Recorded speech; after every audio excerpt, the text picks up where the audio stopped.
All right, so now we move on to lesson 13, which is net forces on the horizontal plane.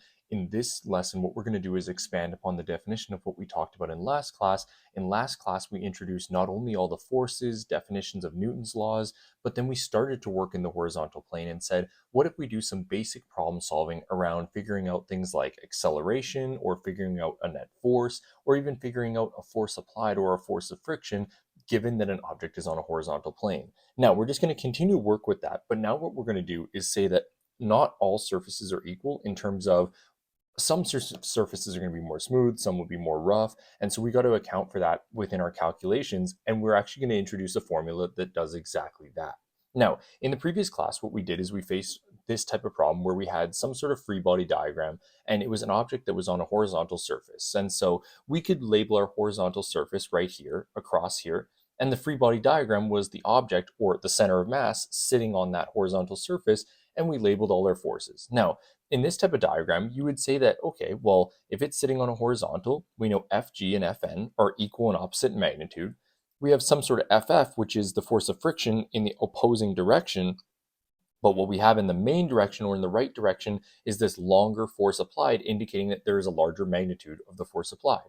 Now, if I see this type of situation, I would ask you in class, the direction of the F net, yes, is in the direction of the unbalanced force, but this also means that there is some sort of acceleration going in the right direction, because the direction by second law says that if our unbalanced force is in a given direction, the acceleration is also in the direction of that unbalanced force. So vertically, it's balanced, horizontally, it's unbalanced, and it's unbalanced in the right direction.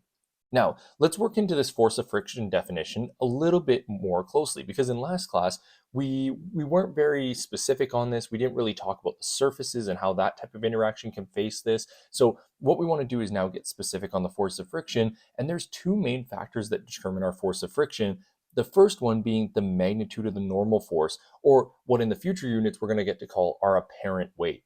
Now, this Fn is the contact force. It's based on the contact that is occurring between the object and the surface, and the resulting Fn magnitude depends on this. Now, in our definition, what we said is that if an object is at rest or moving and being pulled horizontally flat along the surface, the Fn and the Fg were exactly proportionally the same. They were equal magnitude but opposite direction. And that meant that there was overall no net force in the vertical direction.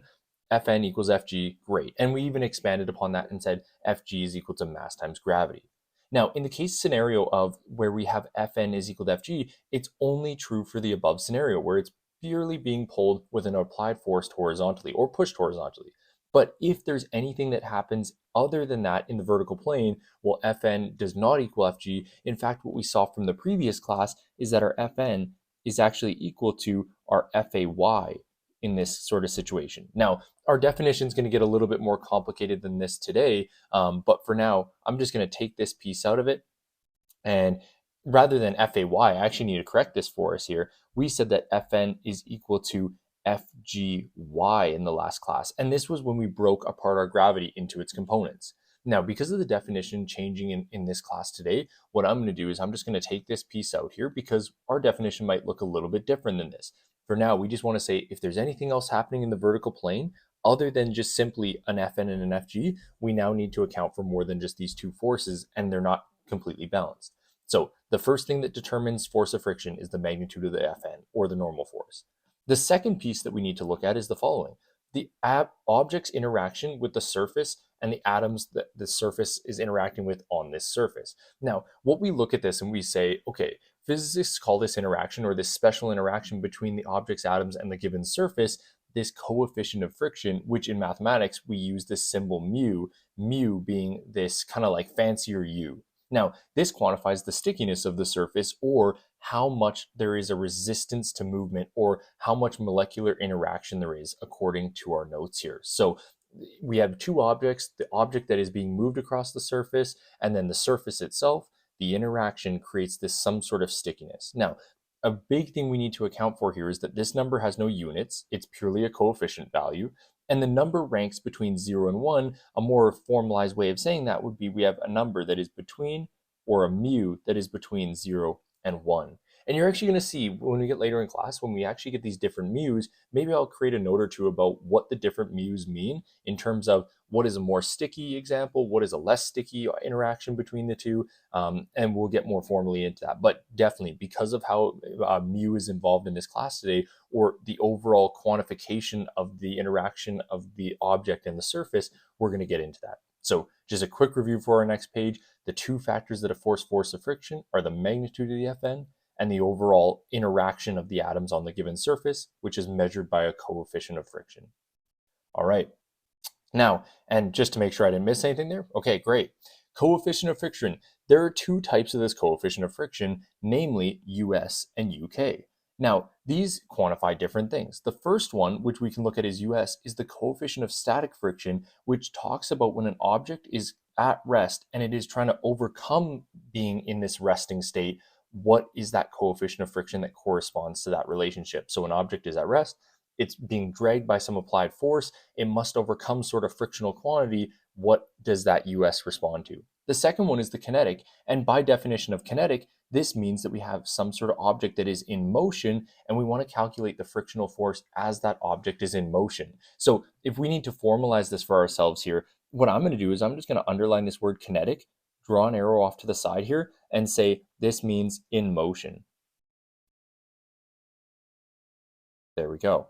Now, I'm going to underline the word static, and static, if you were to define this typically by previous grades, we would say this means at rest or in a resting position. But I'm just going to say at rest for that. Okay, now they provide this example below and they say if we're looking at something that is some sort of cross-country skier and we have a US value of the following 0.14 and we compare it to the kinetic coefficient of friction while they're in motion, it's 0.10, we need to be very careful about this and be like, why is it that the static is greater than the kinetic? Or why is it that the coefficient when they're not moving would be greater than the kinetic coefficient? And the reason, simply put, is that by first law, we have this law of inertia. And so I'm going to expand upon this verbally. We have first law, or Newton's first law of motion, and this is the law of inertia. And I'll even formalize that here, law of inertia. There we go. Now, what does the law of inertia say? The law of inertia says if an object is at rest, it wants to stay at rest. It wants to remain in that resting state. If it's in motion, it wants to stay in motion. And you want to think about a simple example here just to really formalize this together. If I have an object that's not moving, it takes a lot of force to get it out of that state. Let's say I have a dumbbell that's on the ground and I want to like drag it across the ground to where I am about to bench press. Well, I would drag that weight, but it takes a lot of effort to get it from its resting position or a lot of force to get it from that resting position into motion. But once I have it in motion, it feels like I can easily manipulate it or more easily manipulate it than I did when I was starting from rest. And so when we look at this, typically I just want you to recognize that this will always be the case, or for the most part will be the case where the static coefficient is greater than the kinetic coefficient. Now, here's where we go into this formula that's going to represent some special relationship we're going to use to calculate the force of friction throughout this lesson. The force of friction is equal to the coefficient of friction times the Fn. And this just shows you directly why force of friction related two pieces from the previous page. The first one was the Fn. We said that the normal force is the first determinant of force of friction, how much force is that contact force or responding force. The second one was we said depending on a coefficient of friction that we get, it's going to represent a certain stickiness or a certain level of interaction between the atoms of an object and the surface it's interacting with. Now, we could formalize that down below here and just highlight those two components here, but we've actually formally defined these already. So coefficient of static or kinetic friction is this symbol called mu, and then Fn is the normal force, or that force that as it's on a horizontal surface, it is in a perpendicular angle or a 90-degree angle to whatever surface it's on. Now, one other thing I'm just going to indicate here is I really encourage you to leave G or leave gravity as a signless value. And we're just going to, when we talk about these horizontal planes, leave G signless, and instead we're going to indicate forces using positive or negative. And I promise this is going to save you. This is a huge thing. If you have not started this in your notes, I would make sure you start and come back to this when you're studying for the unit final or any sort of quizzes. Be like, instead of assigning G a sign like we did in kinematics, we're just going to leave G signless and talk about forces as a positive or negative rather than individual components as positive or negative. And this is going to save us when we come to unit C, unit B, C, and D, I should say, or our last three units all together here, is because we're going to do this very commonly when we're talking about forces. Okay. And then, of course, the one note I would always make is make sure we draw our free body diagrams, which we're going to draw tons of here. Now, let's start off with our first example here. Calculate the magnitude of the force of friction that must be overcome to accelerate an object that is 50 kilograms across a horizontal surface when the static coefficient of friction is equal to 0.350.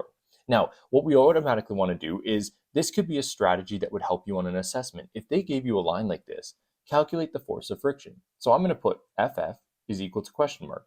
Might be a good idea just to indicate what you're looking for. They say we have some sort of mass, which is equal to 50 kilograms. So you could put an M above this.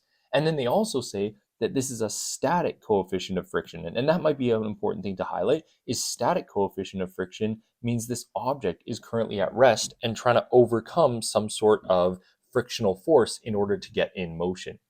Now, they say calculate the magnitude of the force, frictional force that must be overcome to accelerate this object. If I know acceleration is involved, I know that second law is involved, but maybe we don't need that for this problem, and you'll see why. Let's underline this and create some sort of horizontal surface. I'm just going to draw a box on this horizontal surface representing the object we're going to be moving. And now what I'm going to do is fill in all the forces here. Whoops, not the eraser. I'm going to fill in all the forces here. So I have some sort of FA, I have some sort of FF. Now, what makes me think that this is something that would need an FA and an FF like this is that they say we must overcome a frictional force to accelerate this. Well, if this is in some sort of resting position because it's saying we must overcome, I immediately think that these forces should be originally balanced in terms of FF and FA. So I'm going to write this as this is our force applied here in the right direction. Our force of friction is in the left direction. Now, this wouldn't be a complete diagram. The other two ones we need here are Fg, or the weight of the object, which is equal to mass times gravity. The other piece we need here is our Fn. Fn is going in the positive direction or the up direction. And it may be important to write the following in your notes, and I would highly recommend this. Just draw some sort of Cartesian sign out here where we have positive up, positive right, negative down, negative left, because we want to indicate which direction the forces are positive and negative in. Or because realistically, we could flip that axis around, but we're going to keep it simple and follow the Cartesian sort of approach where we have positive x's and positive y's, negative x's. Okay, here's where we use our special formula we just learned to figure this out here. So what we're going to do is write out the following. FF, or the force of friction, is equal to mu, and in this case, the mu is a mu s because they specified whether it was static or kinetic. It's a static coefficient, so it's mu s times the Fn. Now, what we're going to do here is we're going to make a substitution so that we can figure out what this Fn actually is or what it relates to. From our free body diagram, we know if this thing is directly on a horizontal, these forces are balanced with one another. And so what I'm going to do is I'm going to underline this. I'm going to off to the side say, well, Fn is equal to Fg in terms of its opposite, equal and opposite magnitude, which is then equal to mg. Okay, now what I'm going to do here is I'm going to say force of friction is equal to, and here's where I want us to make a substitution, including its sign here. And we should really realistically do this right off the bat, but we're going to assign a positive or a negative force to the force of friction. The force of friction is a negative or opposing force. It's going in the left direction. So I'm going to put negative, and then I'm going to fill in the values here of mu s. And we're going to put, instead of Fn, because we've expanded its definition, we're going to put mg. Or mg, which is technically equal to Fg. Okay, now let's calculate this force of friction. Force of friction is equal to negative the coefficient of static friction, which is 0.350 that is, multiplied by the gravity, which is 9.81, and whoops, I gotta backpedal this. I gotta make sure I include my mass here, 50.0 kilograms, multiplied by the 9.81 meters per second squared. And you can see an example right away here of, in our previous slide or just above, we had said leave G signless. And this is why, because we're not going to assign a sign to G. Rather, what we're going to do is assign a sign to the overall force. And then that will tell us whether it's positive or negative. And then we don't have to worry about specifying whether these magnitudes are positive or negative. Rather, we specify if the force is positive or negative.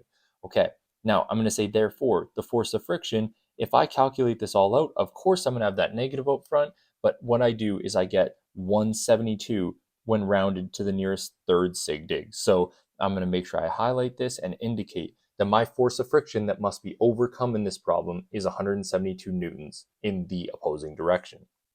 Great. Okay. Now, what we're going to do is we're going to move forward to our second example here, which is slightly different, but a little similar. It's maybe just going to be a touch more involved, but very, very similar overall. Right away, we see that we have a mass. So I'm going to say, I'm going to put an M here. They say a 40.8 kilogram object is pulled over a horizontal surface. If the coefficient of kinetic friction, okay, they changed the definition on us now. The object is in motion, the UK, because it's in motion now, is 0.230. The applied force, or the FA, is 120 newtons in the east direction. What is the acceleration? Now, I really want you to highlight the word acceleration here, because when you see that the object is in motion and there's some sort of accelerated motion, you want to say that this is second law. And to get more specific with this, we could even say that the F net is not equal to 0. There is some sort of unbalanced force here, or force imbalance, so the F net has some sort of quantity that is not 0. Now, free body diagram time right away. I always recommend drawing this out. I'm going to draw the box on the surface, and we're going to start working with our forces right away.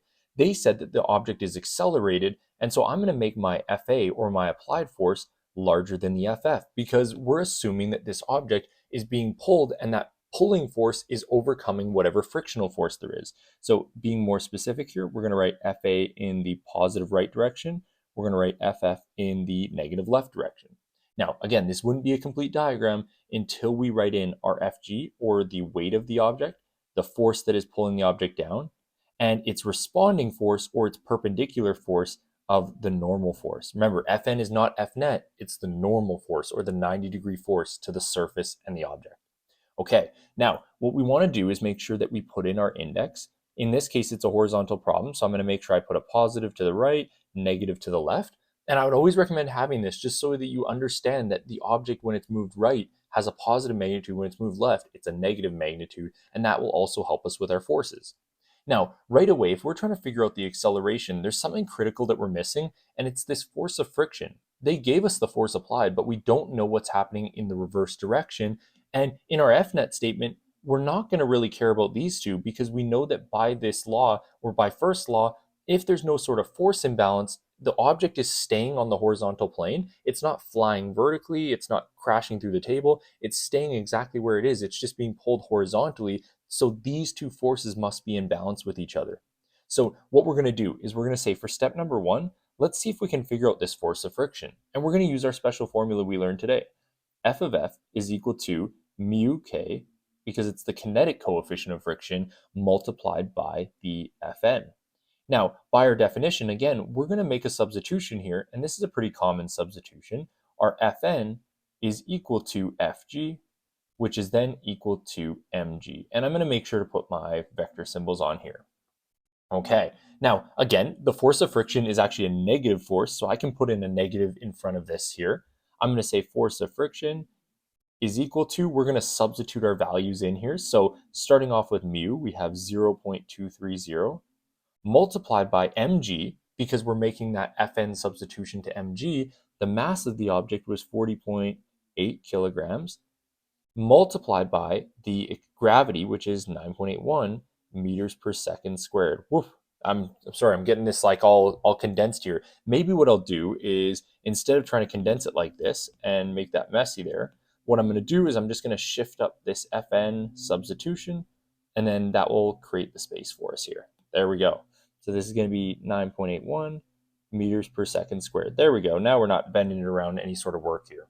And I'll even extend out this arrow over here just so that we can see that that is connecting our definition of Fn. All right, now from our here, we're going to say FF, or the force of friction, is equal to, it's going to be negative because the negative will stay out front. There's no other negatives within this to cancel it. I'm going to keep a couple decimal places. This is 92.057 newtons. There we go. Now, what we're going to do from here is, once I figured out my force of friction and I know my FA, or my applied force, I'm going to put this together in an FNet statement. So I'm going to go over here just to create a certain amount of work or a certain amount of workspace here. Let's create our FNet definition. By second law, this is an imbalance force. Second law, so therefore it is an imbalance force. The FNet is not equal to 0. I'm going to write FNet is equal to the FA, or the applied force, plus the force of friction. There we go. Now, from here, what I'm going to do is expand out this definition and go mass times acceleration is equal to the force applied plus the force of friction. There we go. Now, I'm going to divide both sides by the mass. So divide both this side by mass, the left side, the right side by mass, and this is going to give me an acceleration equal to, I'm going to start plugging in the magnitudes here. So this is going to be force applied, which was 120 newtons in the positive direction. There we go, 120 newtons. And then this is going to be plus the negative force of friction, which is negative 92.057 newtons, all divided by the mass of the object, which was 40.8 kilograms. There we go.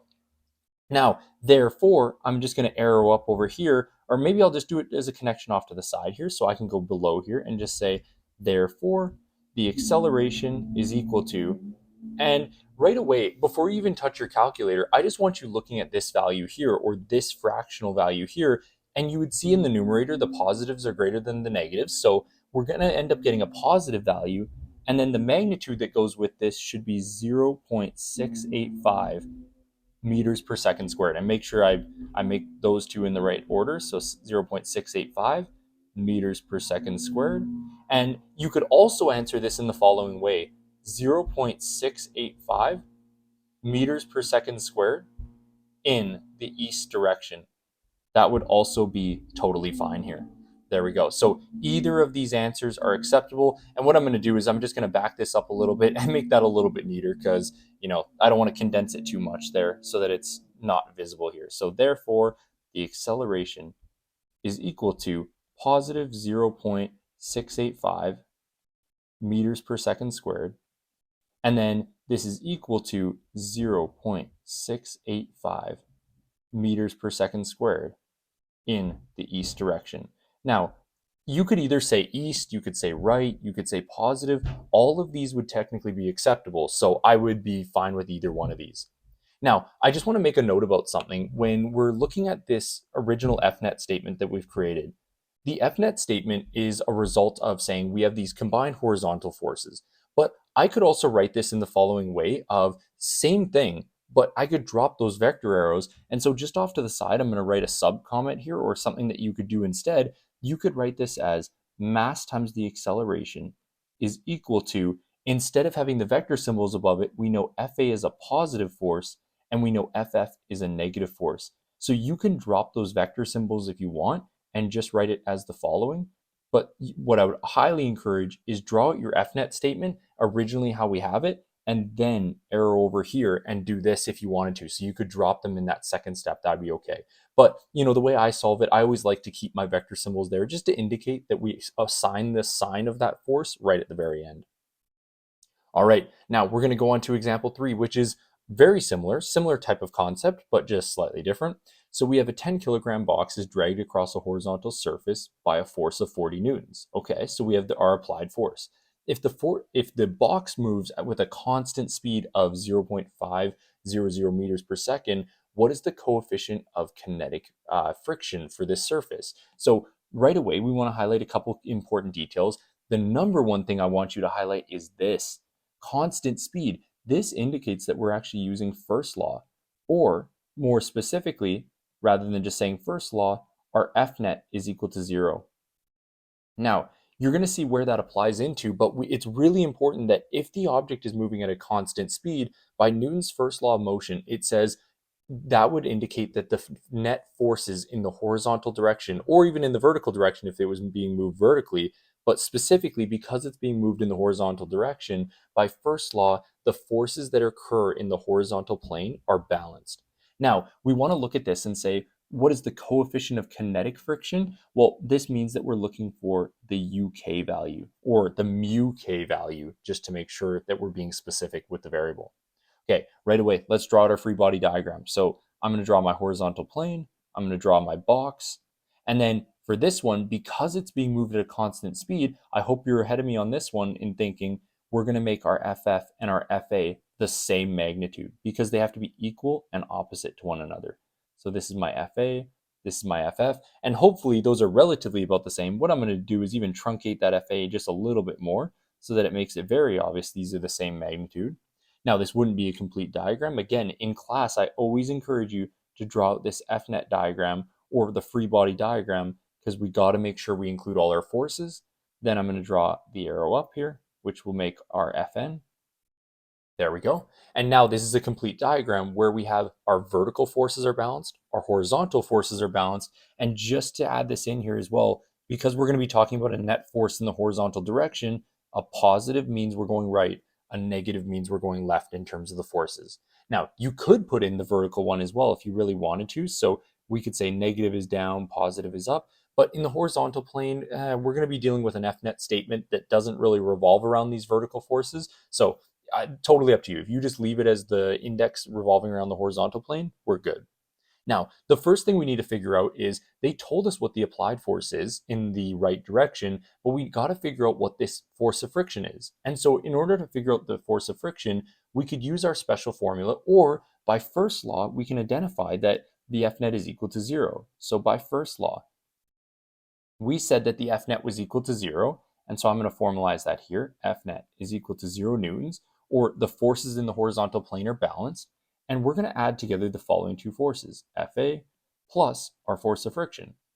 And apparently, if we add these two things together, we get 0. Now, how would this come about? We would say 0 newtons is equal to, well, Fa is positive 40 newtons. And so the only way that FF would cancel is if it was negative 40 newtons, which we're going to show by moving the 40 across. I take this 40 newtons, I subtract it over to the other side. This gives me an FF, or force of friction, equal to negative 40 newtons. There we go. So now we have an understanding of what our FF is. It's the negative version of the force applied. And hopefully that makes sense because by first law, if the forces have to be balanced, then the forces just have to be the same magnitude but opposite direction. All right, now in order to get our coefficient of kinetic friction, what we're going to do is sub it into our formula that we just talked about today, which is our FF, or our force of friction, is equal to mu k, or mu k value, multiplied by the Fn. Now, because this is purely horizontal, we're going to extend upon this definition here and say Fn is equal to Fg, which is then equal to mg. And because we know the mass and we know the gravitational field strength, or g, we can sub both of those in and actually figure out what this value is. But what we're going to do first is we're actually going to divide it over to the other side and isolate for mu k. Now, if I do that, I'm going to get mu k is equal to the force of friction divided by Fn. By our substitution, we're going to sub in the following. Our force of friction is negative 40.0 newtons, divided by, in the denominator, our Fn is mass times gravity. But what type of force is gravity? It's a negative force. And so we're going to put in a negative mg, where the mass was equal to, I believe, 10 kilograms, 10.0 kg, multiplied by the gravitational field strength, or the gravity, of 9.81 meters per second squared. Again, do you see this, how we do this? Where if I recognize that Fg is a negative force, I'm going to put a negative out in front of that force, or negative in front of its calculation. I only don't put the negative here over here because I'm purely talking about the relationship between these forces here. But with the vector symbols on top of these, it would indicate that Fn is a positive, Fg is a negative. It's their magnitudes that are equal that we're saying is the equality. So Fg is a negative force, it's going down, it must have a negative here. Now, here's what this math works out to. Therefore, we get a UK value, or a mu k. I always say u just because it looks like a u, but mu in mathematics, or by the Greek language, is indicating this coefficient. Our positives cancel. I get 40 divided by 10 times 9.81. This is going to give me a value of 0.48. And remember, this is unitless. And if you don't believe me here, what I recommend you do is the following. Just create a little subnote off to the side here and say, if you have this in the values in the numerator, you have newtons divided by kilograms multiplied by the meters per second squared. Well, off to the side here, we can say that kilograms times meters per second squared is the equivalent of a Newton. Mass times acceleration. I'm even going to write it in that way. Mass times acceleration is equal to a Newton, or mass times the gravity is equal to a Newton, you could even say. So if you wanted to include both these details in here, whether you write mg is equal to a Newton or mass times acceleration equals a Newton, that's the same thing. And therefore you would get in this equation here, you get a Newton divided by a Newton, which eliminates these units, and thus you don't see any units with the mu k. So if you need to write that note off to the side there for yourself, great. If you understand mass times acceleration is a Newton, then you can just cancel them out. Fantastic, great. And this would be our answer. I'm going to make sure I highlight it there. Now, in terms of ranking this in terms of the stickiness of the surface, realistically, unless we had like a table of values that indicated some different mu's for different types of motion and different surfaces, then we could maybe classify this. But I mean, for now, I don't really have a way to like gauge this or say anything about it. So we're just going to say that this mu k is kind of somewhere in the middle, because we know it's not close to 0. We also know it's not super close to 1. So, it's relatively sticky, and we'll move forward with that definition. All right, now we're going to go on to a fourth example. Our fourth example is the following, and this one they try to throw a trick at you right away, and I hope you don't get kind of faked out by this trick that they imply here. So they tell us that we have a 295 Newton block. As soon as they describe a block as having some sort of newtons, I really want you to key in on this and be like, oh, they're talking about the weight of the object, or the Fg. And the Fg is composed of mass times the gravity that it experiences. And so when we draw out our free body diagram, right below that free body diagram, we're going to actually break this down and say, oh, if this is the weight, then we have some way of getting the mass, so we're going to break this apart. Now, they give us a kinetic coefficient because it's mu k. They say what horizontal force is required to achieve an acceleration of 3 meters per second. Well, as soon as they use that word acceleration, I want you thinking, oh, this is second law, meaning the F net is not equal to 0. Because if the F net is equal to 0, they're balanced and we don't get acceleration. Thus, F net is some sort of unbalanced force, and we got to calculate that or use that idea that F net is not equal to 0.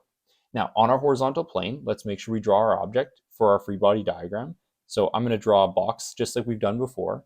And they say that there's acceleration in the positive direction. So what I'm going to do is I'm going to assume that our FA is greater than our FF. And let me really exaggerate that. I know it's really, without magnitudes, it's kind of hard to tell which one's larger by a certain amount. But we're going to write FA, or applied force, is greater than the force of friction. Now, again, it sounds like I'm a broken record, but we have our other two forces here, which is Fg going in the downwards direction. So Fg is equal to mass times gravity. We have our normal force here, which is Fn. And now I need to make sure I have my index here indicating which forces are positive or negative. So I'm going to say positive is up and right, negative is down and left. Now, just like I said before, what we're actually going to do is we're going to take this idea of Fg and we're just going to bring it down here, and we're going to figure out what is that mass first and foremost. I think that's really critical we do right away.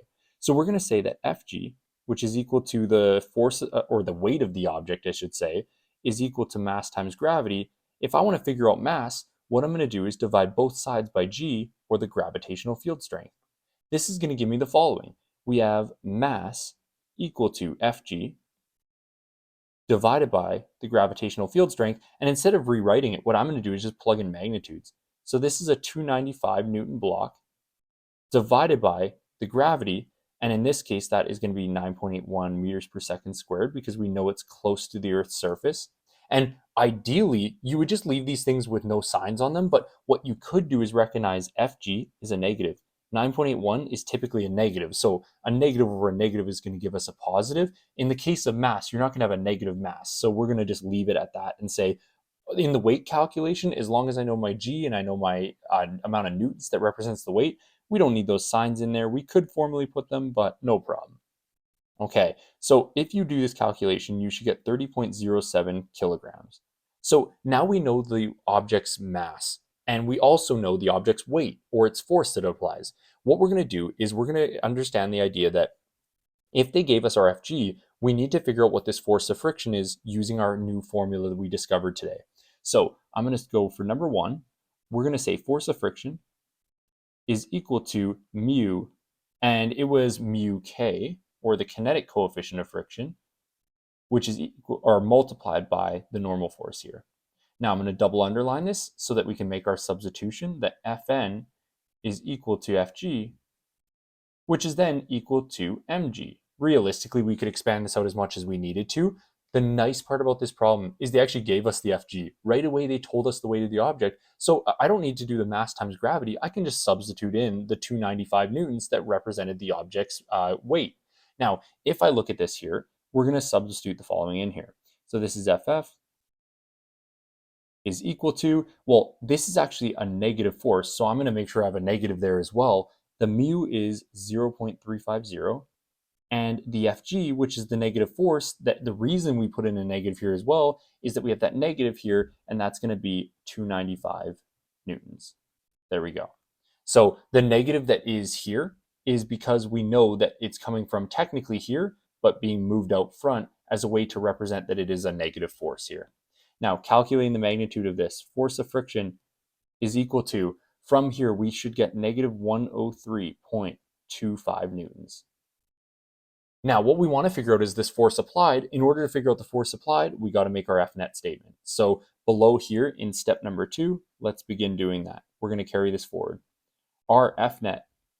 And maybe I could, I don't really need to say second law. By second law, we know that F net is equal to force applied plus our force of friction. Isolating the FF, I get FA, or the force applied, is equal to F net minus the force of friction. And remember, this negative here is not indicating anything about the direction. It's just indicating an operational sign. We took a positive FF and moved it over to the left side. Now what we're going to do is we're going to take this and be like, okay, well, FA, or the force applied, is equal to mass times acceleration. And I'm going to plug in, instead of F net, we could write this as mass times acceleration. Maybe I'll even write that in here just to make sure we're being thorough. Mass times acceleration minus the FF. Okay, now let's plug in the magnitudes here. Mass is 30.07 kg multiplied by the acceleration, which was positive 3.00 meters per second squared. And then let's see if I have enough room here. It's gonna be close. What we can actually do here is just minus it below, minus the force of friction, which is 103.25 newtons. There we go. And we can say below here, maybe just steal a bit of room from the next problem. Therefore, the FA, or the force applied, is equal to, and hopefully we're seeing that this should be positive because it's going in the right direction. But if we do this and we get its magnitude, we're going to get 193 newtons. And that's to the nearest third sig dig. We could also write this as the following: 193 newtons in the east direction. If you wrote that, that would be equally as fine. I would take either one of these answers on any sort of written assessment. So just as long as you're specifying that you have positives and negatives on your free body diagram, that's going to be the most critical thing. And then also including where your forces are pointing on your free body will also tell me what direction this should correlate to. So that's great. Okay. Now, we have one more example, and that deals with, instead of an object just being pulled directly horizontal, what if it's being pulled horizontally but at an angle instead? How does this change our approach to the problem? So when we look at this, here's what we're gonna assume, and here's what we need to take a closer look at here. A 10 kilogram box, so they don't give us the weight, they actually give us the mass again, is being dragged across a level floor with a force of 60 newtons. That force applied of 60 newtons is pulled at an angle 30 degrees above the horizontal if the coefficient of friction is 0.200. So they don't specify if it's the static coefficient or the kinetic, so that's okay, we'll just use mu. What is the acceleration of the box? And again, you see the keyword acceleration on here and you're like, oh, okay, I gotta be using second law, which indicates that this object is experiencing some sort of acceleration, thus the net force is not equal to 0. I always like to write that note in for myself just so that when we get to our net force, we're not saying F net equals 0, we're saying F net equals mass times some sort of acceleration. Now let's draw our free body diagram, because always critical for our problems, always really good to start there. Here's our box that we have, and I'm going to draw the force applied right away. From the top corner here, I'm just going to draw that force applied on an angle, and it's broken apart in the following way. We have some sort of X component, we have some sort of Y component. Now, to get specific with this, it was a 30-degree angle that this thing is pulled at. We know that the force that's being pulled at on that angle is 60 newtons, which represents the overall FA. And so maybe I'll even just write that in here is FA is equal to 60 newtons. There we go, just to really formalize it. And then what we're going to do is write in the following. FAY, or the force applied in the y direction, the force applied in the x direction, FAX, and now we would have to break this apart using component method. But before we get there, let's just draw in the rest of the forces. We know that there's some sort of force of friction resisting this motion, so FF. There is going to be some sort of normal force going down, or some sort of gravitational force, I should say, the Fg, which is equal to mass times gravity. I always like to write that in there just to remind myself that the mass times gravity is equal to Fg, because it pops up a lot in our definition in our new equation. And then the other piece I'm going to write in here is that our positive force in the vertical direction is Fn. Now, just making sure that I have an index off to the side, I want to see which ways are positive and negative. Positive is up and right, negative is down and left. Excellent. Okay, here's what we need to recognize about this. This is the first time we're going to see more than one force in the vertical direction contributing to the overall problem. So, and not more than one, but more than two, I should specify, because we've always had Fn and Fg, but now we have this idea where we have Fn, Fg, and Fay. And what I'm going to do is I'm actually just going to expand upon this vector arrow for Fg a little bit, because I want to demonstrate something here. So Fg is a value that doesn't change. An object's mass doesn't sporadically change, as well as the gravitational field strength, or the G, is not just randomly changing at certain intervals. So what we need to recognize is that Fg is a consistent value as long as you're dealing with the same planet or dealing with the same environment. What does change, though, is the following. You can have an Fn, or a normal force, that responds differently to certain surfaces or different levels of contact with the surface. So this value will vary. But then, depending on that variation, you can have some sort of assisting force in that vertical direction, such as Fay. So this is being pulled vertically at some degree, and that vertical component of the force applied contributes to the overall upwards force that lessens the magnitude of the Fn, but then accommodates for that within its own force applied y. Now, both of these two forces highlighted in yellow are opposite but equal to the overall Fg magnitude, because the object is still not accelerating up vertically and it's not accelerating through the ground. And so Fn plus Fay must be equal to Fg. And let's create a relationship based on this. Right below here, what we're going to do is just off to the down below here, I'm going to say for part one, let's talk about that formally.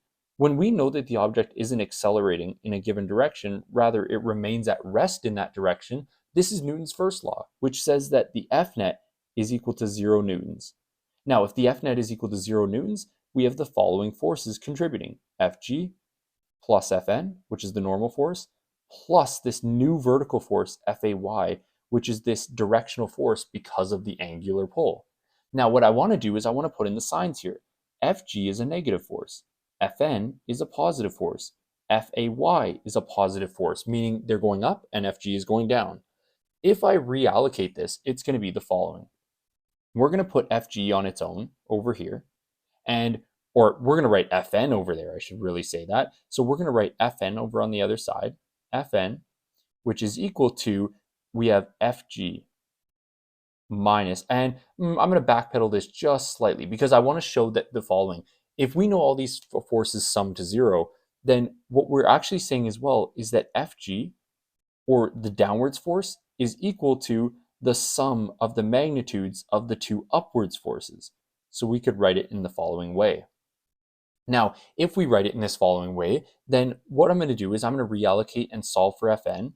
Fn is therefore equal to Fg minus Fay. Okay, now what we're going to do is plug in the values here, where Fg is actually equal to mg according to our diagram. And in this case, based on this, we've actually allocated this, and I should make sure I'm very, very specific with this now. If I've moved across the Fg was considered to be some sort of, it might even make sense to just take out these vector arrows, potentially, just to avoid confusion here. We're saying that the magnitudes are equal, not that their vector values are technically equal, because we would know that the positives are the positive values, the negatives are the negatives. I'm just going to remove out these vector symbols here And then what we're going to do is plug in those magnitudes depending here. So this is going to be Fg. There we go. So the quantity of Fg is equal to the quantity of the normal force plus the applied force in the y direction. And now if I do the algebra, I move over the Fay, we're going to say that Fg, which just based on this, we've taken away the vector symbol. I'm going to write it as mg, which is the mass, in this case 10.0 kg, multiplied by the gravitational field strength, 9.81 meters per second squared. And then we're going to subtract away the positive value, which the positive value of this applied force in the y direction was positive 30 newtons. Now, I'll get to why that is in just a second, so let me make sure I write this down here. So our Fn, or this value, is going to be positive 68.1 newtons. There we go. So we're going to hold on to this value of Fn. Where did I get that 30 newtons for Fay? We actually have to break it apart using component methods. So I'm going to do that just up above over here. Fax is equal to, from the triangle, we know that the Fax is in the cos position. It's adjacent over the hypotenuse. So what I'm going to do is I'm going to go 60 newtons multiplied by cos of the 30 degrees. This is going to give me an Fax, or an x direction applied force of positive 51.96. There we go. And then I want to calculate my Fay. My Fay being the force applied in the vertical direction. Instead of using cos, we're going to use sine because it's in the opposite spot. This is going to give me an Fay, or a vertically applied force, equal to positive 30.0 newtons. So that's where I'm getting that 30 newtons from. And I apologize for skipping that step. It's very, very critical for that piece below because we need to figure out what that Fay is. Okay, now we're going to go over to our next step, which is once we know that we have this Fn and we've now broken apart our triangle into its components, let's work with this a little bit more and use our new formula from today. So for step number 2, we're going to say that our force of friction is equal to mu, and they didn't specify whether it was a mu k or some sort of mu s, so I'm just going to leave it as mu times Fn, and these both have vector symbols here. When I drop the vector symbols here and I just calculate the force of friction is going to be equal to, we have a negative out front because the negative indicates that the Fn has some sort of, well, the frictional force is negative, and then the mu is going to be 0.200 multiplied by that positive 68.1 newtons. There we go. Now, from here, what we're going to do is say that our force of friction is equal to negative 0.200 times 68. This is going to give us negative 13.62 newtons of force that's applied to this problem. Now, if I was to describe the stickiness of this situation, or between the atoms of the object and the surface, you would say that it's fairly low because it's a little bit closer to 0 than we've seen in the past examples. So getting some sort of coefficient of friction that's like 0.1, 0.2, we would say this is relatively unsticky in comparison, because when we multiply it, it's going to give us a lower frictional quantity. Now, you're probably thinking, oh, why did we not make that substitution where we said, oh, Fn is equal to Fg, which is equal to mg? Well, this is not the case. This definitely doesn't work for our problem. In fact, what did we say was actually happening? It was the combination of all of these forces that balance, not just Fn and Fg anymore. So if you create a parallel between these two and you jump to the gun and say, oh, Fn is equal to Fg, not in this problem. Fn is actually the combination of Fn plus Fay equals Fg. So we can't do what we've done in past problems and just simplify it down to Fn equals Fg, which is equal to mg. We had to solve for that Fn using this combination of more than two vertical forces. All right, our last and final problem in order to calculate acceleration is going to be the following. Third step, let's create our Fnet statement. By second law, Newton's second law says the following. We have some sort of Fnet, which is equal to ma. Fnet, which is equal to mass times acceleration, is equal to the combination of the following forces. Fax, or the horizontal pull, Fax being that piece of the triangle or the piece of the applied force pulling it horizontally forward, plus the force of friction we just calculated, or that resistance force. This is going to give us the following. Acceleration is equal to the Fax plus the force of friction divided by the mass of this object. Therefore, the acceleration is equal to, let's plug in all our numbers here.